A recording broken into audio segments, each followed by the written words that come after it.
This is a CBC podcast. From the Community Theatre Centre in Sault Ste. Marie, Ontario, it's the Vinyl Cafe with Stuart McLean.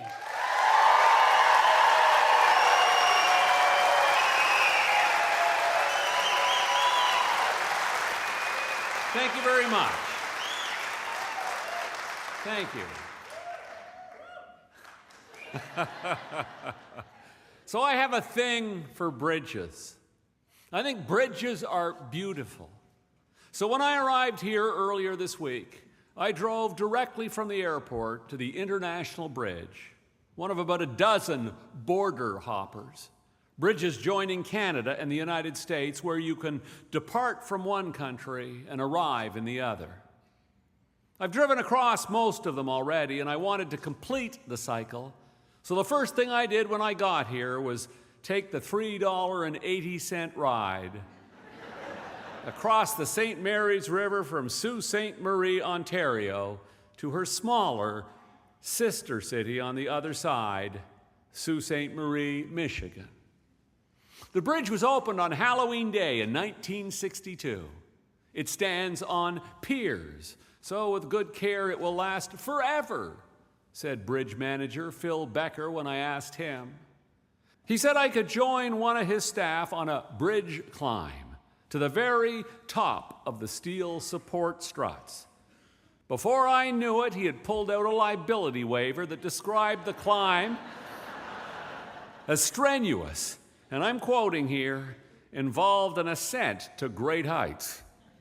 Clause 9 asked me to promise I would immediately inform my guide, a steeplejack, if I felt weak, dizzy, faint, short of breath, or physically ill. I immediately asked for the steeplejack. I wanted to tell him I was beginning to feel woozy already, but it was too late. I was standing in the maintenance shack, and somehow I was already wearing a climbing harness. Pretty soon we were on the bridge, and Jason, my steeplejack, was pointing to a steel strut that left the bridge deck and climbed up into the sky. It was no more than 30 inches wide. It had a waist-high handrail. To my astonishment, I began to inch my way up the beam, clinging to the handrail with both hands. In the inching, I learned things about bridges I would rather not have to share. Like the way the entire structure shakes when a semi rumbles by. Of course, that only happens every 5 seconds. I won't lie, I wanted to turn back. But fear is a strange companion. Sometimes you bow to its bid, sometimes you don't. This time I kept going. The bridge, a big steel spider web. Me, a little fly determined to get to the top. It is a beautiful bridge, about 2 miles long.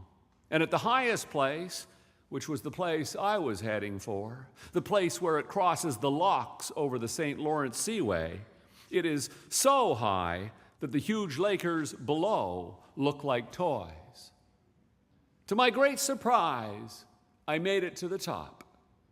Jason, a patient and encouraging step or two ahead of me. When we got there, I exhaled and finally summoned the courage to look around. The first thing I felt was that familiar lurch of my stomach as it dropped 240-odd feet and smacked onto the waves below.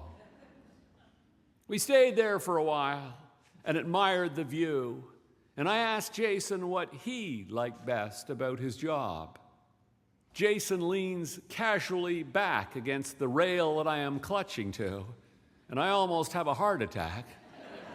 And he says, I like that it's not attached to anything. It's just resting on the piers.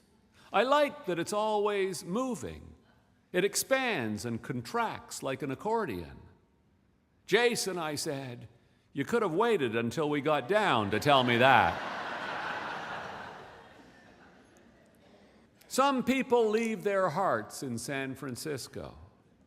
When I leave here tonight, I'll be leaving a part of me here in Sault Ste. Marie. Not my fear of heights exactly, though that apparently has gone. I always thought that was a symptom rather than a primary fear. I'll be leaving something deeper. I think it has to do with trust. Being able to trust that things mostly work out. That if you climb up and are careful in the climbing, most often you'll be able to climb down. Even though we always feel as if we are falling or about to, mostly we don't fall. Fall from or into what is the question, and I have no idea. What falling was I afraid of? Falling in love? Was it intimacy? Or was it more existential? Falling from the short, wonderful life? Was it love or death or something else? I don't know. And I probably never will. Whatever it was, I don't think I conquered it by climbing your bridge. I think that shift happened somewhere else. What happened here is that I became aware of the shift. And that is a happy thing. And that is why I can say right now what I often say when I spend time in a town that is new to me. I am happy to be here. I am most glad that I came.